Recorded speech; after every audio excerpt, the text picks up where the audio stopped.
to my channel. Today's Bookmas video is going to be my top 24 books of 2024. 2024 isn't finished yet. I plan to read more books in December. It is currently December 6th. A favorite could come up and it could dethrone one of these 24, but that's just the way it goes. I mean, there is a possibility like some of the books that I plan on reading are going to dethrone these books, but that's just a possibility. I also plan to reread some books by the end of the year, and so like I'm not counting rereads as like my top 24 books of 2024. So I have 22 like physical books, and then I have I have my 5-star books, and then I have my 4.5-star books, and then my 4.25-star books. This is not in like any order that I've read them in, like the months or like anything. It's just the ratings, and these aren't the rankings within those ratings. Like I don't love one 4.5-star book more than another 4.5-star book. I'm just showing you that. My 5-star books, if you know, I only have 5-star books this year, and I need more. So I've been filming a video for like the past like 2.5 months trying to find a 5-star. I haven't found one yet, so leave some comments down below because I just need to chase the feeling of a 5-star. But here are my 5-star books. So the first book I'm going to be talking about is Beartown by Fredrik Backman. This is a 5-star book. I love this book so much. I think just the way that Fredrik Backman writes is so well done. I feel like it takes a little while to get really into it because his writing, especially in the Beartown books, you're following so many different characters and their arcs and the things they're going through and their conflicts within the Beartown town. Basically, this follows the town of Beartown, and Beartown is a hockey town, so they like prioritize hockey a lot. And so I feel like the only way to really get out into the world, this is like a remote town in Sweden, and so the only way to really get out is to be like seen by hockey scouts. So they really prioritize hockey to like get these men out into the world, into the NHL and stuff like that. So we follow the hockey boys, and then they're like everything that branches out into the Beartown town and what makes Beartown Beartown, and we follow a large conflict. So this does deal with like heavy topics of rape and homophobia, so keep that in mind when you're reading this. I think it was just so well done. I think the way that Fredrik Backman writes, like he got into my head, like he really messed with my head, and it's just an unmatched feeling how I felt when I read this book. So yeah, 5 stars. Okay, my next book is And the Love Story by Yulin Kwang. This has won the best debut book of 2024 for the Goodreads awards. I love this book. This book, I read this in a 24-hour readathon. Like, it probably isn't the best book ever, but I connected to the characters on such a deeper level, and I love the way that Yulin Kwang writes. This is by Yulin Kwang. She is the screenwriter and I think the director of People We Meet on Vacation, or producer, People We Meet on Vacation, and then she's the screenwriter for Beach Read. So I heard that she was like really involved in the Emily Henry universe, and so I love Emily Henry. I picked up this book. Haley Pham read this and she didn't really like it too much. She said it was like a situationship type of thing, and I picked it up not expecting to love it so much, but basically our main character, Helen, she's a YA author, and her book gets adapted to a television show. So she is sitting in with the writers team of the television show, and in the writers team, one of the head writers is like not an enemy, but like she doesn't like this guy because he was involved in the accident that killed her sister. Like that's very like understandable. She doesn't like him because of that, and so like they kind of deal with that animosity, and they kind of like grow into becoming friends and eventually like a situationship type of thing. And I just think the love story in this was just so like, it was so tragic that, but it had like such cute little moments that I loved it so much. And yeah, I'm just a sucker for angst. I cried so much in this book, and it's not necessarily towards the relationship, it was just towards the characterizations of Helen, and same with the love interest. What's his name? Grant Shepard. Yeah, I felt so connected to both of them, and I loved their love story, and I love the plot. I think some parts are like, well, whatever, like that's not like the best ever, like most well thought out, but I think just the way I connected to the characters, it was an automatic 5 stars for me. I loved it so much. The dedication to this book was to her husband, I'm assuming. And for eldest daughters of immigrant parents, this is a love letter for you too. You write that in the dedication and you don't expect me to cry. Next, I have The Wishing Game by Meg Shaver. This book is so short, but hello? I loved it. I think the ambiance of this story, it was so heartfelt, which is something very like different from like these like angsty type of books that I read. I love an angst book.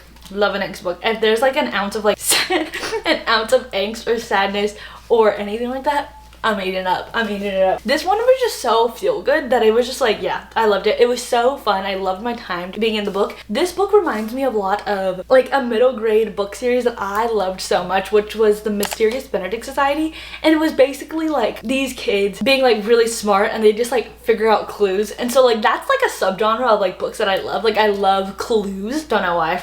Don't know why. Don't ask me. But I loved this book because this book follows our main character Lucy, and she is like a school teacher, and there's this little boy in one of her classes that she's just fallen in love with. She doesn't have the means for adoption, and he just like is not having the best home life. He's in foster care. She wants to really adopt him, but she doesn't have the means to do it. And they connected with one of Lucy's childhood like stories, and so they love this book series. The author of that book series hasn't written a book in a long time. Then he comes out and he's like, I'm writing another book and I'm giving away the manuscript to one of my most loyal fans. And so he holds a competition at his like estate, and his estate is like on an island, and it's very like it's reminiscent of the like series that he's written for like middle grade like fantasy type of thing. And so it's like that, and it deals with clues and like figuring out stuff. It's kind of like Scooby-Doo, but like also Mysterious Benedict Society, but like also fantasy. I'm thinking like Magic Treehouse type of vibe. That's like the background of this story. Lucy is involved in the games, and so she's trying to win the manuscript to be able to sell it and then also read it, and have the means to finally adopt Christopher, the little boy. And so she comes to the stage, and then she meets the author and then the people like in his like team, I guess. And so there's like a romance between one of the team members and Lucy, and I think that was just like really sweet too. I loved it as well. But I just loved Lucy so much, and I loved learning more about her and like why she holds this like series so dearly, and like the challenges that happen at this estate. It was just like such a fun book.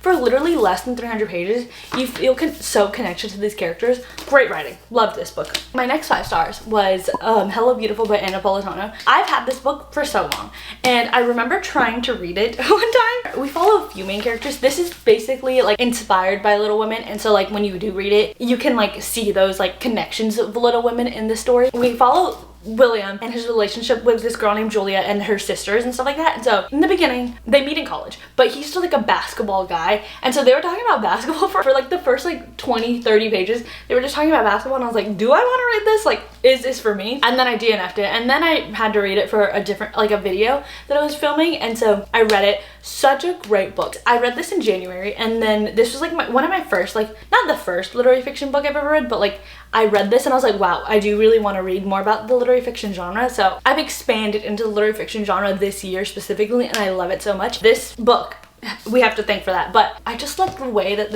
Anna Napolitano wrote the characters. I loved the character connections, the things that they struggle with, and the plot was just like really good. It was in service of the characters. I don't think any plot line was just like not thought out at all and just like put in for like the sake of it. I think it really adds to the characterizations of the characters and made the ending so much more impactful, and I loved it so much. So yeah, loved it. And then my last 5 stars of the year, which was Magnolia Park's Into the Dark. This book, I actually can't believe this book was 700 pages.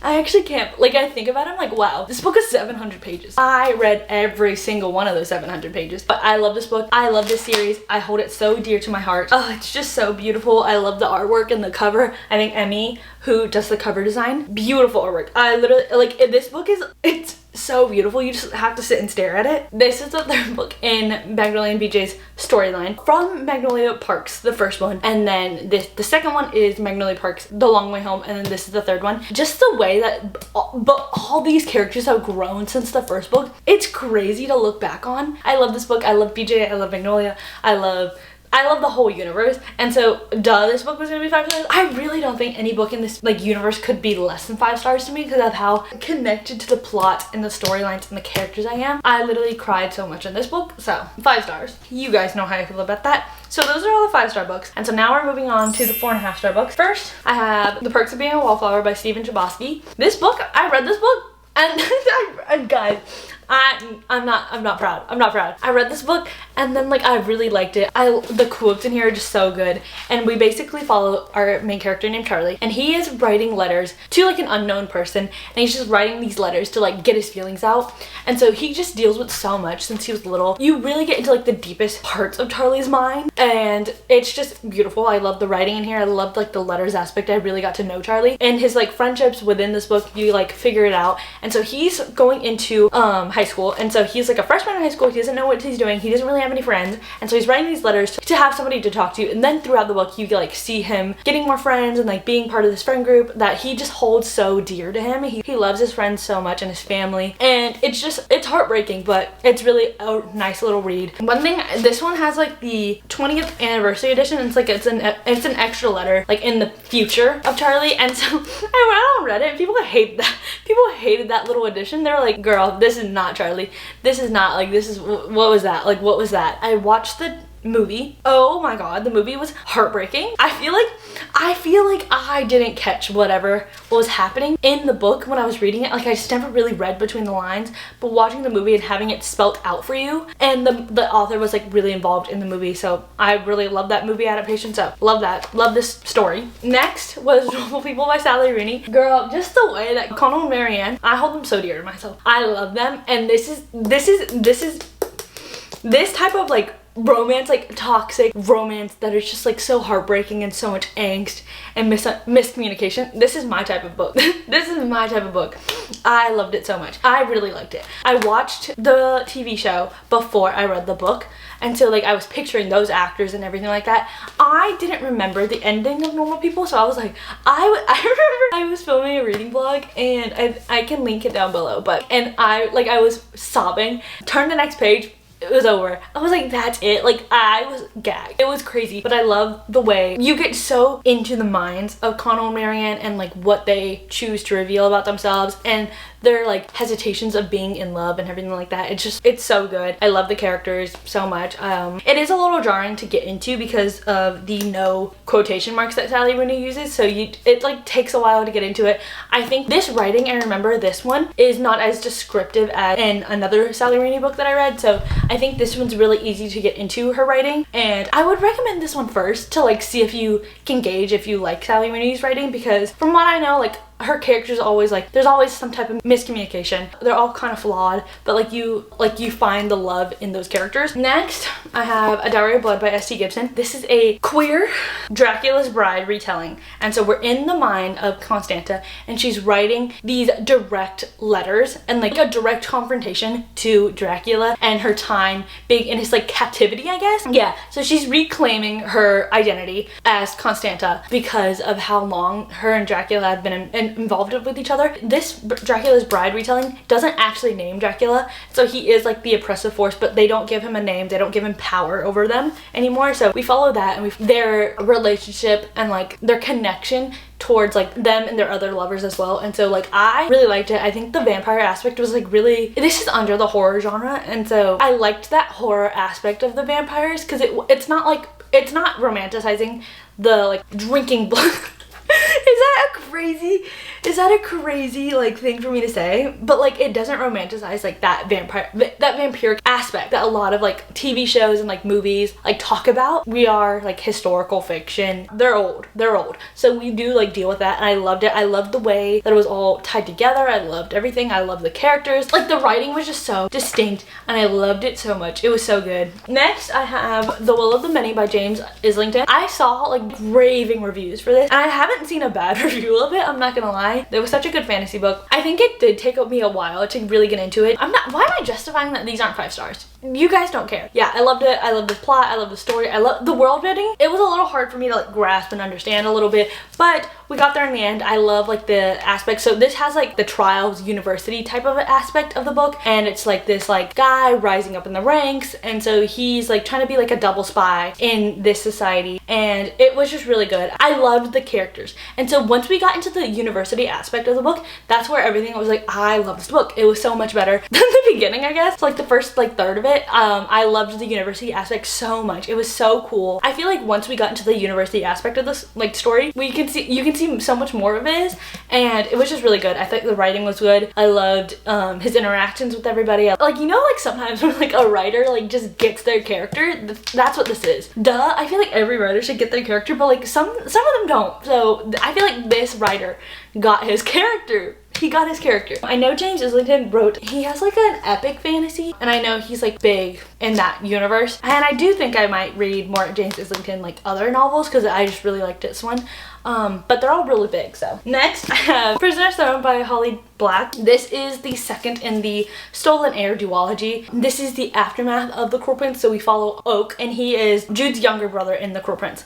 I think the first one was just meh to me. This one we're in Oak's POV, and so like you just learn so much more about Oak, but like I think being in Ren's POV in the first book was just like really necessary to like figure it out, and like the way that this book went, you got a lot of like Jude and Carter interactions. It was just really good. I love the storyline. I love this universe. I don't know what in this book made it so good to me. I don't remember it, but it was good, and I gave it 4.5 stars. So that's all I can ask for. Next, I have Lovely War by Julie Berry. Guys, I feel like this book, let me look at the Goodreads. Like, I feel like, does this book not have enough hype? Oh no, it has a lot of hype. 61,000. Why does no one really talk about it? It was such a good book. The storyline is basically, it's like a little fantasy because it deals with like Greek mythology and like Greek gods and everything like that. We follow 3 main Greek gods, and if you know Greek mythology, this is like not a love triangle, but it's just like, it's a conflict within mythology. So we have Aphrodite, Ares, and Hephaestus. Aphrodite and Hephaestus are married, and then Aphrodite is having an affair with Ares. That's all you have to really know. So Hephaestus is coming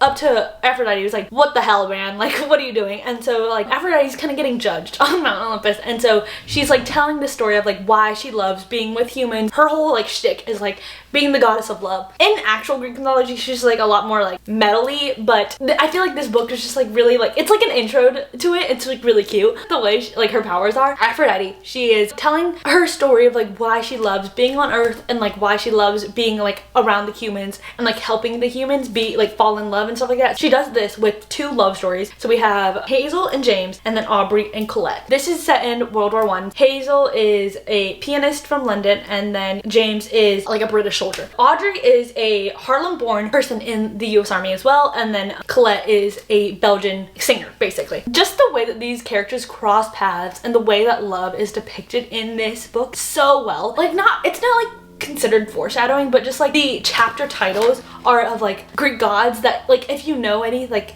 any basic thing about Greek mythology, you're like hinted to what's gonna happen, and you get so stressed out. I'm not gonna lie, I got so stressed out. But I think this book was just so well done. It wasn't like just historical fiction and the fact that it was like talking about these love stories, but it also like brings the Greek gods aspect into this, and like they're bickering about like everything like while retelling these stories was just so amazing, and I loved it so much. I love the book. Such a great book. The romance is also cute. Honestly, the romance in here ate so much. It was so cute. Like, I was dying. And this is the YA book, so it's like, it's just like so pure. It's just pure love. It's so cute. So yeah, more people should read that book. I'm not gonna lie. I feel like that's pretty underrated. I'm not gonna lie. I feel like 61,000 reviews is not much. Next is This Could Be Us by Kennedy Ryan. This is an interconnected standalone series, and this is like the Skyland series, I think. Follow our main character, Soledad. I think my favorite bit of this book was just like the fact that like just like the first like 100 pages, this setup into this story, because we meet Soledad and she's a friend of Yasmin. And the first like interconnected standalone, you're introduced to Soledad, and she's just like Yasmin's friend, and she has like a really bad husband. That's in your head when this book and Soledad's love story happens. The divorce and the lead up to why Soledad is divorced and her being single later on was just so crazy. This also has like this like the social media like influencer type of thing. It was a little cringe, but like I feel like you can look past it because I just think it was just a fun time. It was just a fun little silly contemporary romance, and we meet our main character, Judah. Judah and Josiah is real close, I'm not gonna lie. That's a little messed up. But we meet Judah, and he is a single father to 2 autistic boys, and he's really involved with his like ex-wife because they're just like really close friends and they co-parent really well. And I loved that. Like, I loved getting into like that dynamic of just like co-parenting and everything like that. It was just really good. Like, I loved his family a lot, and so Soledad also has her family. She has like 3 girls. I loved it. It was really cute. I feel like this is really physical in like some sense, but like they do really like connect emotionally as well. So yeah. Next, I'm gonna do these together. I have the second and third book of the Infernal Devices. The second one is Clockwork Prince. The third one is Clockwork Princess. These are both by Cassandra Clare. I read the first Infernal Devices in July of 2023, and I just never picked up the second and third one, and I was heavily involved in the Shadowhunters fandom. So I knew roughly what was gonna happen into these books and how they played out into like the Mortal Instruments and like just that like whole like connection of it. I knew what was gonna happen. I knew this is the love triangle. I feel like you're not prepared. You're not prepared. I feel like however I was warned about this love triangle, and normally I'm not a love triangle girl. I don't really care for love triangles. I'm just like whatever. This one, it just does it so well. So basically we follow our main characters Will, Jem, and Tessa. Will and Jem are Shadowhunter parabatai. Parabatai is like this really deep connection within Shadowhunters. It's a platonic relationship between them, and they just like elevates their powers. So that's basically all you have to know about parabatai. Will and Jem are parabatai. Both of them love Tessa. Tessa is a rare like downworlder, which is like anything other than a Shadowhunter, and Shadowhunters are half angel, half human, and downworlders are like half devil, half whatever. Tessa is a downworlder, and she needs the help of the London Institute, which is like the London's Shadowhunters that are under like an institute. They try to help Tessa, they fall in love, and I think the second book is my favorite. I think the second book's my favorite because Will is a part of a family, and his family is like really misunderstood, and it has a certain reputation in the Mortal Instruments series. Will Herringdale. It's just so crazy because I remember reading the first book, and like I could just like, without knowing that Will was a Herringdale, you could like spot a Herringdale like from like the Mortal Instruments book. It was just like so crazy to be back into this like this fantasy YA series that is so YA that I held so dearly to myself. Like it was just like fun to get back into the universe, and I loved it so much. I loved Will, and I loved just the way that Cassandra Clare was writing Will and like his like thought process and everything. Like you got so into Will's head and his personality so deeply in the second book, and the third book you got more of like Jem, and then like you got more of all three of them. The way that Jem and Will loved each other so much. They're literally brothers. They love each other, and it's just so crazy, their connection to each other, and just the way that they prioritize both of them over themselves. And I loved like the whole found family aspect of this book. I feel like the series is a lot slower than the Mortal Instruments of what I remember. I feel like the conflict in Mortal Instrument really like drives the plot, while this one the conflict like was driving the plot. It took a back seat of the plot a lot of the time, and we just focused on like the characters and like learning more about the characters. Just the ending of this, cried in both of these. Such a well done book. I love this series. 2 more 4.5 stars. I have Piranesi by Susanna Clarke. I would say it's cozy fantasy. Is that like, I think that's like what it is. It's like a cozy mystery fantasy. This one follows our main character, Piranesi. He's stuck in this massive labyrinth. It's just the mundane everyday life of Piranesi and how he's like trapped in this labyrinth and how he like navigates everything like that. And as the story unfolds, you get more into like why he's there, like what's happening. And I really love like the ambiance and the setting of it all. It was just really good. It was fun to read about, and I loved like the getting to know like why he's there. And I think that part of the book could have been more fleshed out if it was like longer and you just got more of it. Then it would have been a 5-star book. You know what I mean? I loved the book so much. I loved how like pure-hearted and like naive Piranesi was because of what happened to him, and like how the events of why he's there changed him into who he is. Cozy fantasy basically. It's just like very slow, mundane. And then you get into like the mystery like aspect of it. That aspect reminded me a little bit like Dark Academia type of vibes. Next is Under the Whispering Door by TJ Klune. What I've gathered from TJ Klune's book, I've read 3 of them. I think they're all variations of MM romances. Very cute, queer love stories. Under the Whispering Door deals a lot more with like a heavier topic. I would say if you're really religious and you don't really like hearing any other like thought and like belief and like imagination of like what happens after we die, I wouldn't recommend you read this. This follows our main character Wallace, and so he dies. He's like a spirit type of entity at his funeral, and then a reaper comes and takes him. He goes to a tea house, and before he can cross over to what is ever on the other side of that tea house door, he meets these characters that help him like figure out like what he wants in life and like what he was doing in life, and like how his death has changed his thought on life and everything like that. While he was alive, he was just a grumpy guy. He was just like a bad guy.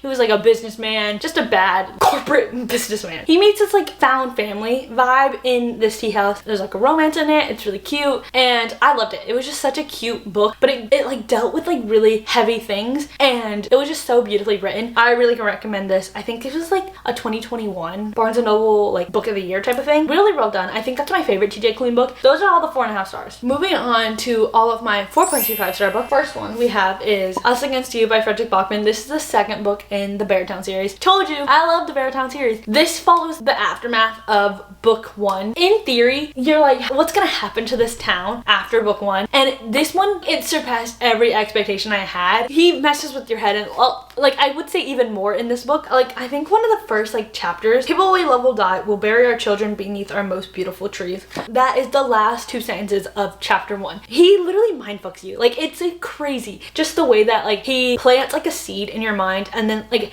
expands on that, but then also it's like not, you read something and you're like, oh my god, this is what's gonna happen, and it doesn't happen and you're like, oh thank god, like thank god. So cried a lot in this book as well. This one follows more of like a town rivalry with the like neighboring town head. The head hockey team and Beartown are very like fighting it out because head is a lot more funded than Beartown and Beartown is like a very underfunded hockey team. They're literally going through a crisis. Like they could shut down the team at any point. So we deal with that like conflict and that family dynamics and everything like that. And this one deals a lot more with the homophobia aspect of Beartown. You meet the same characters, you love the same characters. Really good. Loved it. Next I have The Poppy War by R.F. Kuang. I read this one on the plane. Basically we follow our main character Rin. She's an orphan. Okay, she pulled East Asian history, including the brutality of the Second Sino-Japanese War. So basically Rin is an orphan. She is set to be married off to an older guy. So she's like, I'm not doing that. And so she goes and studies for like this test type of thing. And so if you score high enough on the test, you get into an elite military academy. Rin gets into the military academy. It follows her time in the military academy. I love an academy. I love an academy. Then it deals with like a massive war and it deals with the loss and destruction. It does feel a lot darker than a lot of like other fantasy books. So like the same thing happens in a lot of fantasy books, but like this one deals with it a lot more head on and it deals with like the consequences and like the brutality of war a lot more than like other fantasy books. Really good, really well written. Rin turns out, I think she turns out to be like a morally gray type of character. So just following Rin from like the beginning of the book to the end of the book, just crazy. This one has like a magic system in it as well. I feel like it's really explained really well in this book, so I do want to continue on with the rest of the series. Next, House of Hollow by Crystal Sutherland. I love this book. This one is a YA like horror, gothic, fantasy type of horror type of book. We follow the Hollow sisters, Iris, Gray, and Vivi. They were missing as children, and so after like a month they just show up out of the blue. Instead of like their dark hair, they have white hair. They're like really pale and everyone's like in this town was like, what happened to the Hollow sisters? Iris is the youngest, and so their older sister Gray goes missing, and so Iris and Vivi are like, we need to find Gray. Like what has happened to Gray? That, and it kind of deals into like their what happened and like what caused their disappearance and everything like that. The horror aspect was really good. It does feel a little grotesque for a YA book, but I really loved it. It was so enjoyable. I want to get into more like the fantasy horror type of genres because I'm not like too into like the horror, contemporary like real life horror, but like fantasy horror is like kind of my speed. So really recommend this book. YA, really easy to read, really short. Next I have Jade War by Fonda Lee. This is the second in the Greenbone saga. This is my favorite book out of the Greenbone saga. Like with the Infernal Devices, I read the first book in like June, July of 2023, and I picked this one up in like April of 2024. So it has been a long time, and so I didn't really remember a lot of like what happened in Jade City, but I remember not feeling too connected to Jade City too much. Like this one is an urban fantasy, so it deals with like, it's like contemporary life in an alternate like fantasy world. This one feels a lot more like the mob gangster type of movies, I would say, like gangster films and stuff like that. And so basically we follow the Nopi clan. We follow the family dynamics and like everything like that and the politics of this world. I feel like the politics in these books are so thought out, and it was just like, it felt like real life. It was like really crazy. The politics were unlike anything I've ever seen in a fantasy book. So the Nopi clan is made out of like the Caw family. So the Caw family really run the Nopi clan, and so we deal with like the power of the clan leader and like how his family shapes and like the dynamics between like the Greenbones and everything like that. And the Greenbones in other countries, the Nopi clan's also at war with another major clan in Kekon, which is the Mountain Clan. And so it deals with that like dynamic and like how the clan leader is going to navigate that. So we basically follow Hilo, Shay, and Andon. And so Andon, he's a part of the family, but he was like he's like a cousin, like a younger adopted type of cousin type of deal. His storyline, I loved Andon and his storyline. I think that one was such a standout to me. And then just the way, like, I feel like the first half, you're like setting up the politics of this world, and then the second half is like the consequences of those actions and stuff like that. It was amazingly done. Second half destroyed my heart, loved it so much. So that's why this is my favorite out of the series. I feel like we got to know the characters on a deeper level than in Jade City and Jade Legacy. I feel like Jade Legacy was like, since it spanned so much time in Jade Legacy, you didn't really get to like understand the thought process of these characters and why they're making these actions, and just like the after effects of those actions. Jade War is my favorite Greenbone Saga book. Next, I have The Starless Sea by Erin Morgenstern. This book reminds me of Piranesi. These are slower fantasies. They just feel super magical. So basically, in The Starless Sea, our main character, Zachary, he's in college. He goes to the library, checks out this book. The book has no barcode or anything like that. And he reads the book and he's like, oh my god, this is like retelling a story of my life. And so he's like, how did this happen? And he follows these clues into this like nightclub and everything. And then he gets involved in what is ever making the Starless Sea. And we follow the characters and how everything's like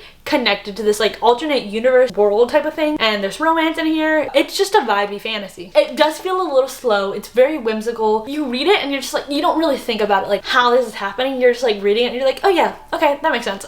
It's not like you don't really think about it too hard. At least I didn't, but yeah, it was just a really fun time. And I feel like this one is a lot slower and more like mundane than Erin Morgenstern's The Night Circus. Yeah, I love both of them equally, but I feel like if you want more plot, I would read The Night Circus by Erin Morgenstern. You know what I mean? This one, I don't know if it's dark academia. It has like academic feels, and so some people like classify it as a dark academia book. I don't think it's dark enough to be dark academia. That's just my thing. So next I have Just Last Night by Vara McFarlane. This book, so good. This book feels a lot more fiction than anything. I feel like the second half of it builds up to the romance a lot more, and it's like more of a focus in the second half than the first half. But the first half deals with like grief. So basically, our main character Eve and Susie have been friends since like primary school. They meet the others in their friend group later on. This book follows a set of events that is changing their whole lives. So their lives are changed, and it just like follows that. Eve's basically been in love with one of their friends, Ed, for the longest time. It follows an accident and how it shapes the friend group and their lives after said accident. So I really loved Eve, and I loved the friend group, and I love like, I don't know, it was just like so deep into like the characters and their dynamics and everything like that, and it followed the plot after that. From the first half of the book to the second half of the book, they do feel a lot different. The second half is more reliant on the like the romance and how that like unfurls and everything like that. Just a very good book. I loved it. I love the friend group in here. They were just so close knit. I said in one of my videos, it reminded me of the Friends friend group and how they're just like so in their own little bubble. Like they don't like see the scope of like what happens outside of their friend group and like how their friend group is perceived outside of like just them. And so like it's like that one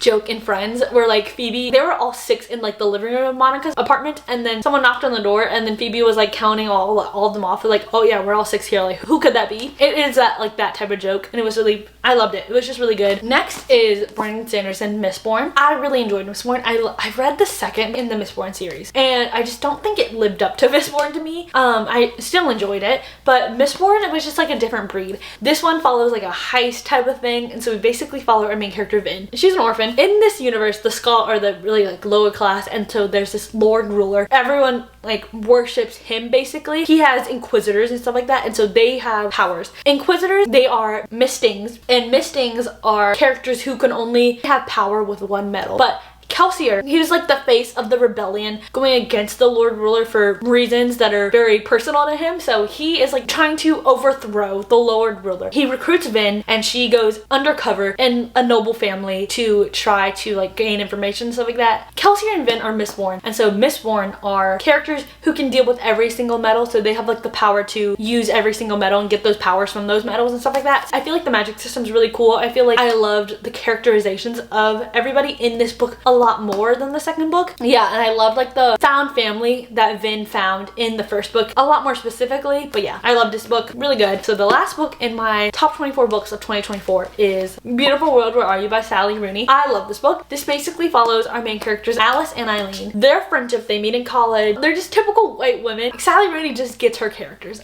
She just gets her characters. I don't know, I just love the way that Sally Rooney wrote these characters and the quotes in here, the plot line. And so it is like my type of book. It's like like miscommunication, love story, angst. Like it's just like it hits hard. There are two like relationships in this book, which is Alice and Felix, and then Eileen and Simon. Alex and Felix, they meet on like a dating app type of thing, and so Alice is in like this remote seaside town. She leaves behind her life in Dublin, and she's an author, so she's like she just like, deals with like press around her like novels and stuff like that. And then Eileen, she's in Dublin. She works at like a nonprofit like publishing house type of thing. And then Simon is like, I think he works in like the political atmosphere of everything like that. Simon and Eileen, they are family friends, and so she's in love with Simon, but like she doesn't think that he's in love with her, and so she just really feels unlovable. And it just deals with like both the characters of Alice and Eileen so well, because they like communicate and they're like best friends, and so it just deals with like their friendship as well. And I just think it was such a good book. It was so good. I loved it. I love angst, I love miscommunication, and I love like a friendship. It's just so cute. I loved it so much. I think a lot of people don't really like it. Like I said, for normal people, this book is a lot more rambly in the writing style, and so that is a little hard to like get over, because it's like, well, I don't need to know any of this. I just need to know how you're feeling. That I don't need to know that the color of the wall is green or something like that. So it's a little rambly, but if you ever look at it, I love the characters and I love the way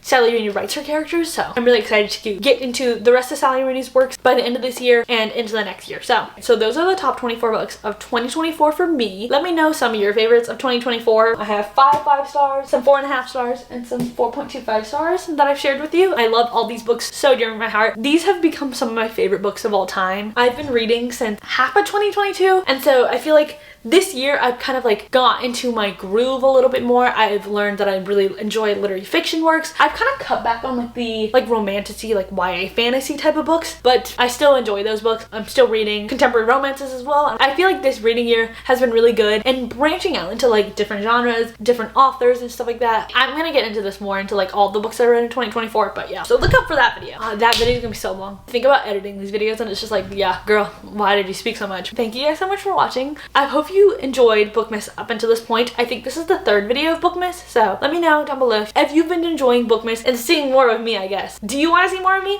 Don't know. I've been enjoying so far of what I've uploaded for Bookmas. I love watching other people's book videos, so that's why I do this. Thank you guys so much for watching. I love you guys. Like, comment, subscribe. I love reading your comments, so let me know down below some of your favorite books of 2024, and I'll see you guys in my next video. Bye!